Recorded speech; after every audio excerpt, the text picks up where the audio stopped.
narito na naman tayo para sa isang napaka-sweet at nakakakilig na love story nila Kalingap Edu at Ate Viancy. Ulat mo ay aking makilala at kung ano Para sa pagpapatuloy ng ating love story ay nandito na naman ang Kalingap team at si Ate Viancy.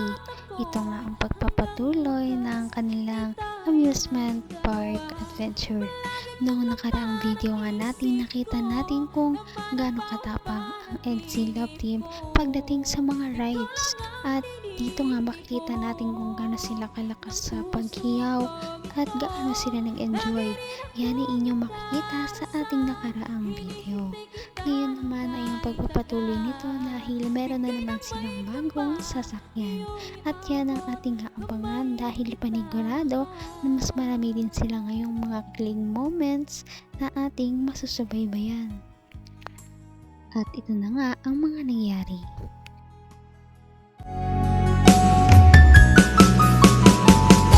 ang nais ko lang us together. We only need the two of us together. We only need the two of us together.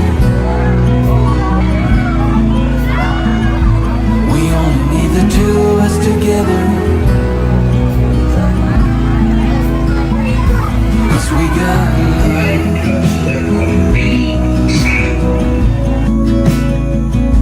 'Cause we got love. Final na rides. Last rides na to. Kasi ayaw mo na eh. Ayaw mo na, no? Pagod ka na. Sige. Naiintindihan ko naman eh. Kasi ako ginadya ko ka sa lahat, no? Pero syempre, isipin ka ang kalagayan. Nakahawa ka naman kasi. Kasi no? Dahil ako, kailangan mo yata ng ano eh. Na paggalinga. So, ito naisip ko. Sa taas, sigurado marirelax kapag nakita mong kabuuan itong ano na itong lugar. Kasi itong pinakamataas dito eh. Grabe.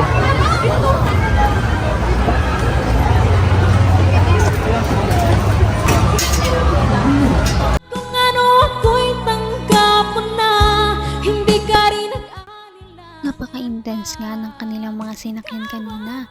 Kaya ngayon ay medyo pupunta muna sila sa mga light na sakayan. At dito nga ay pupunta muna sila at magsasaya sa isang Ferris wheel. Ito ay mabagal lamang ngunit medyo mataas. Kaya hindi natin alam kung ano mangyayari. Ay, di sinasabi niya, no? Ay, grabe. Mamaya na tayo, pagyan na tayo. Wow. Makabande na, guys. Mas chill dito. Ganda, oh. Wow. Wow. Relax lang, hindi kaya kanina. Relax lang, pero ang taas, ha? Takot ka ba sa heights? Ha? Hindi man? Matakot pag naano lang. Bakal. Takot man. Takot ako sa heights eh. Takot sa ako sa heights.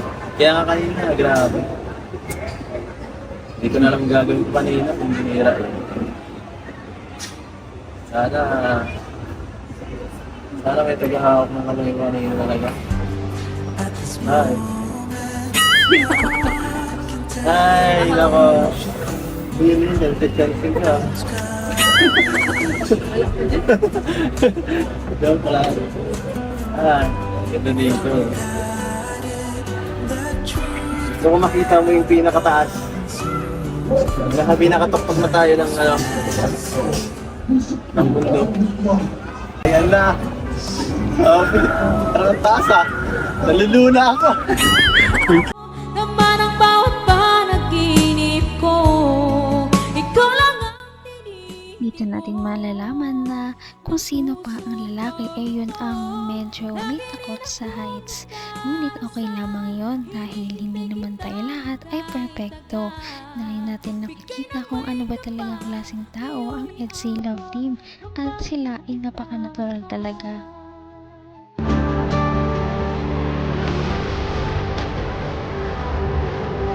Grabe! Ibang klase dito, bro! Kaya natin yung yung tower. Pinagdabagsakan natin, yung bantay natin. Tapos mas mataas pa tayo dyan. Sige, ako. Nakakapahan ako, ha. Seryoso po, hindi ako masyado nasa heights ng ganito, ha. Ang taas talaga natin.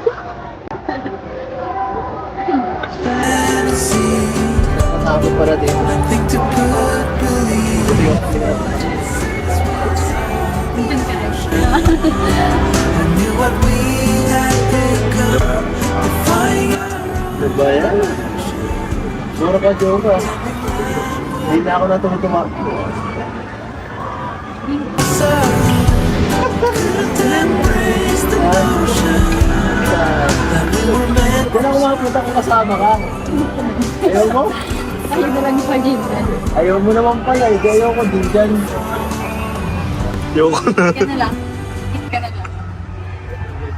Nalulubla ako pag ganito kataas. Kawawa cameraman niya. Ha? Baka kaya yung daming ginawa mo ha. Hihira ka, pasalamat na lang ako na ito si Arjun. Hanggang wakas ay tayo ng dalawa. Palagi kang naman. At ngayon ay pataas na nga ng pataas ang kanilang rides. At dahil dito ay medyo makikita natin na medyo tensyonado na si Kaling Edu dahil medyo takot niya siya sa mga matataas.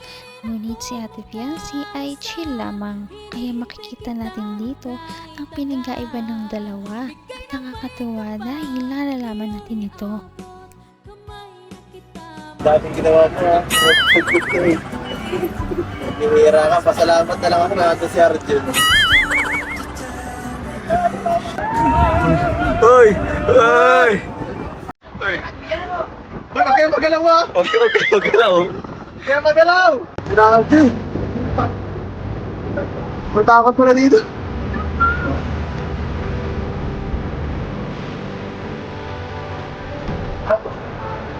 Hindi ka nakakot sa akin. Alam mo namang hindi ako nag-iinarte ha. Natakot na talaga ako dito. Hira. Alam mo gano'ng kataas to?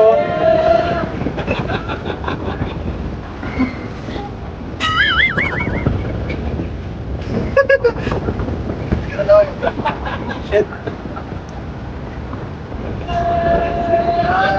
Para sa'yo, makakatin. Hindi na lang punta dito. Huwag lang mabagsak ng todo ha. Gaya kanina.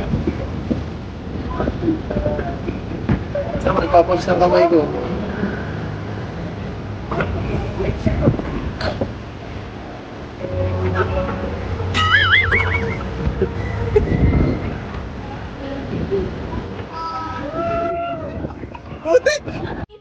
Ano kaya ang nangyari? Tila nagulat si Kalingap Edu dahil nga kanina medyo gumagalaw nga ang kanilang sakayan. Nagulat siya dahil parang may nangyari.